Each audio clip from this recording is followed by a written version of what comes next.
Good morning. I feel so lucky to be back in the classroom for a couple minutes and want to thank Ms. Safran for coming to record me.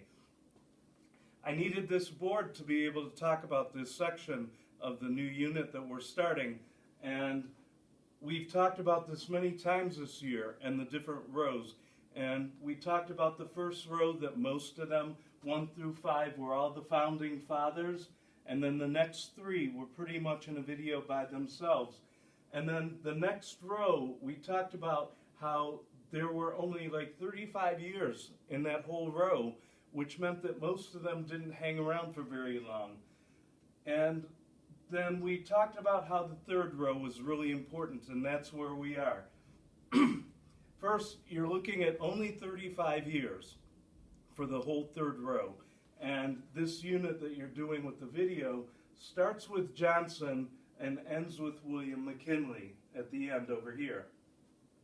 So a couple things about these guys and what makes this row stand out in a way that it almost disappears, because each one of them had their own issues, but none of them were really in charge. In fact, in a while, when you talk about who's in charge of things, who's running things, the president or the Congress, actually in this time period, in many ways, neither were in charge. So starting with Johnson, just as a reminder, because he didn't get reelected, Johnson never gave his inaugural address as a president, but he gave an inaugural address as a vice president, and he was drunk off his butt. So bad that when he got up to speak and he's listing the wrong people's names and he's slurring and he's stumbling all over, that they literally grab the back of his pants and belt and pull him away from the podium so he would shut up. And that's not an incredibly good way of starting your life as a public leader, especially when in 6 weeks you're going to be the president. I'm going to come back to Grant in a minute because I want to spend some more time on him.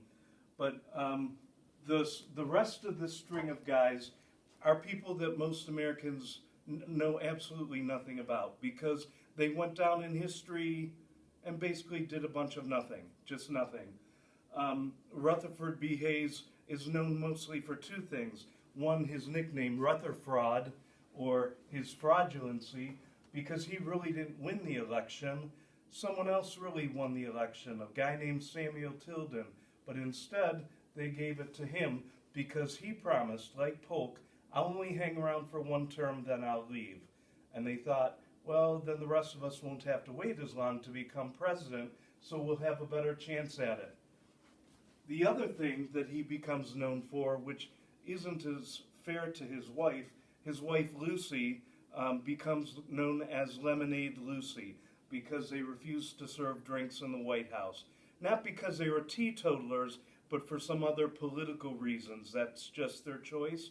And people who wanted drinking in the White House kind of made fun of her about that. Another reason why this is such a short period of time up here, James Garfield ends up getting assassinated, and Chester Arthur ends up taking over. And that's only 1 term then, divided up between 2 people. When you get to the section on Garfield, the video is very short because he wasn't president very long. And it turns out that he really wasn't assassinated by the guy who shot him. He was more killed by the doctors, who had no concept or idea of anything about germs and diseases and bacteria and stuff like that. So they would have dirty hands or a not clean place, and they couldn't just leave it alone. When clearly he didn't die from the bullet wound, instead of just leaving him alone, they had to go find that bullet. So they kept making new paths inside and trying to find it. See, they would have this probe before the x-rays came out. They would have this long probe, which is, imagine like a big pencil. And on one end, they'd have a piece of ceramic, kind of like if you did streak testing when you did rocks.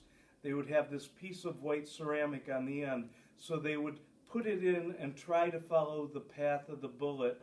And when they found the bullet and rubbed it on the end, it would make the end of that white ceramic, it would have streaks on it, so they would know, yep, that's where the bullet is. Well, they actually made new paths when they were trying to find it, so they put him in a lot of agony. But in the end, they also did all these weird experiments, like they were just getting into electricity and things like refrigeration, so they would put him on like this bed mattress that was all just metal and springs, and try to run electric current through it, hoping to like find pictures, thinking if we get it really close to the bullet, it'll make a different noise. So they were doing a lot of experiments on him too. And basic things like having ice blocks with wet towels over them and blowing fans across them to try to keep him cool in the summertime. So he kind of lived a month of agony waiting to die, but he died mostly from the doctors, not just from the bullet. Chester Arthur, nobody likes him. And it's weird because nowadays, if you look, they're kind of looking at him a little bit differently too, and there are new books coming out on him. So it'll be interesting to see how history changes him. But his biggest thing was putting stained glass windows all over the White House. They didn't last very long because Teddy Roosevelt hated them, but he put stained glass windows in the White House. We talk now about presidents and scandals, and their personal life is always getting in the news. All right, we compare this president to that president, and we start talking about presidents having affairs and stuff, like with President Kennedy. That's pretty well known, and people kind of gossiped about it while he was alive, but it never hit the mainstream public. By the time you get to Bill Clinton, of course, that changed dramatically. But by the time you're at Donald Trump, stuff that Clinton did, nobody would even care about anymore if it were President Trump. But Grover Cleveland, number 22, he was always known as Grover the Good. And too bad we didn't get to go to D.C. because his raincoat, his overcoat, is hanging there in the Smithsonian. So you can understand why one of his nicknames was Uncle Jumbo. But one of his other nicknames was Grover the Good because he got rid of a lot of graft and corruption and stuff in New York City. But as it turns out, somebody found out that he had this baby on the side that nobody knew about before he was married. So that caused him a lot of problems, and because of that, he hates the media and closes down the White House. So that made a big change then between the president and the public, because they're seeing things a little differently. And they even made songs about him, joking about it all the time, like nursery rhymes, like, "Ma, Ma, where's my pa? He went to the White House, ha, ha, ha." And then Benjamin Harrison. So you can see that 22 and 24, they're the same guy, all right? And that's why in the beginning of the video, which was made right before Trump became president, they kept saying these 44 presidents and these 43 men who become presidents. And you're always asking, wait, if they're 44, what's this 43 about? That's it right there. Because Grover Cleveland is the only guy who has a break in between where someone else steps in. Because the Constitution now says that anybody can be president for 8 years, or 2 terms, 8 years altogether, and you know about the 10-year exception already.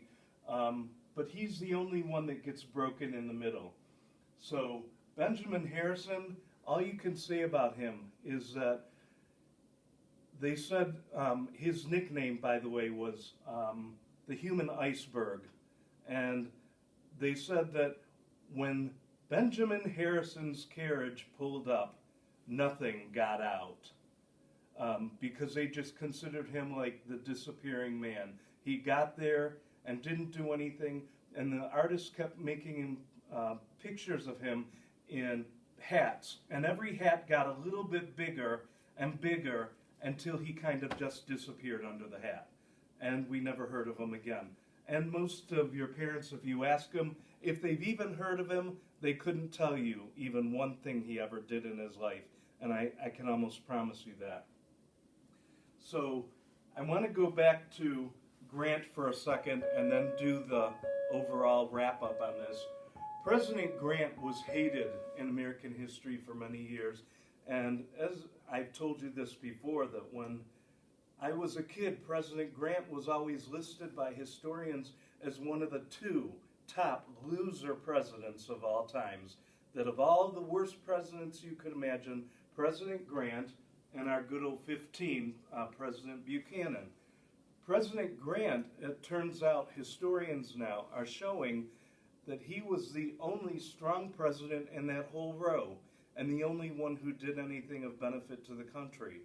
Because as it turns out, a lot of the historians who were writing about presidents earlier on were writing from the position of either the South or from the position of he's wrecking our society because we're a bunch of racists and he isn't.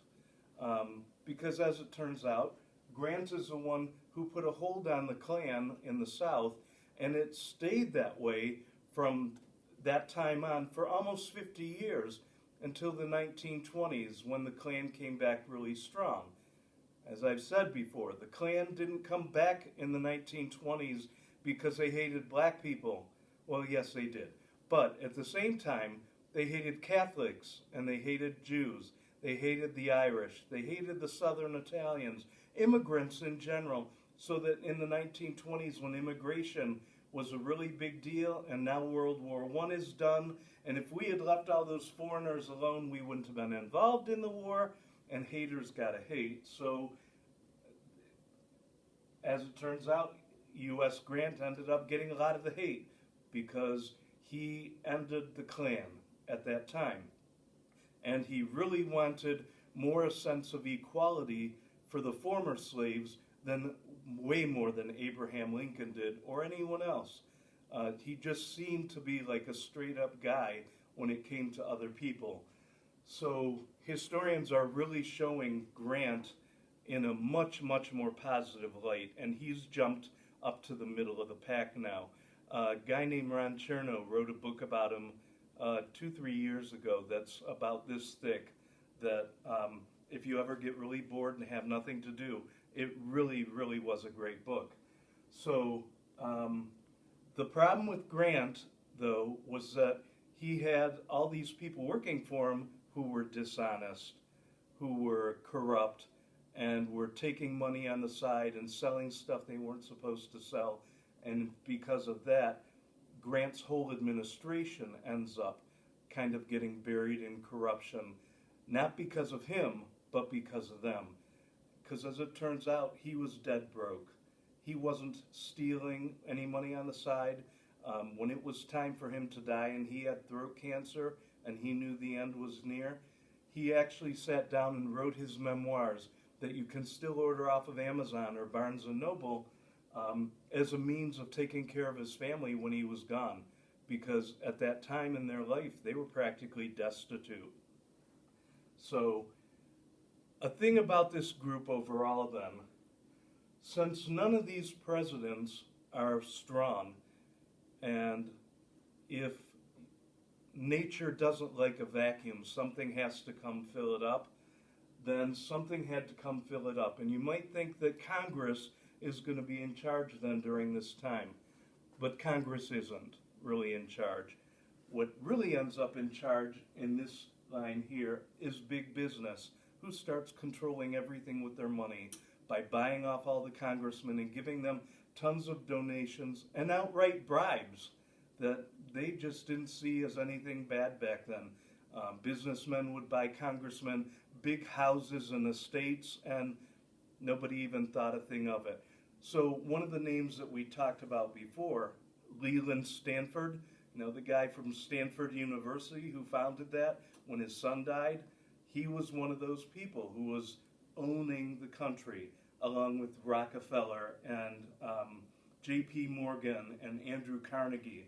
So the companies and these people that they called robber barons came in and basically bought everything out. So you have a few rich men, like really a small handful of rich men who kind of took over the country, and that doesn't start to change until number 26. In fact, number 26, that's why he's so famous, because he took on those big guys and made big changes that helped save people's lives. When we get to our next talk, when we do this row of guys, Roosevelt sticks out because of some of the things he did, especially with basic everyday things like safe food and safe drugs, safe working conditions, and child labor. So the row number 3, the whole row, except for maybe President Grant, and he was a good guy but not a great president, they're kind of a bunch of washouts. So I miss you guys. I wish you were here. This place is so quiet and empty without you. Bye.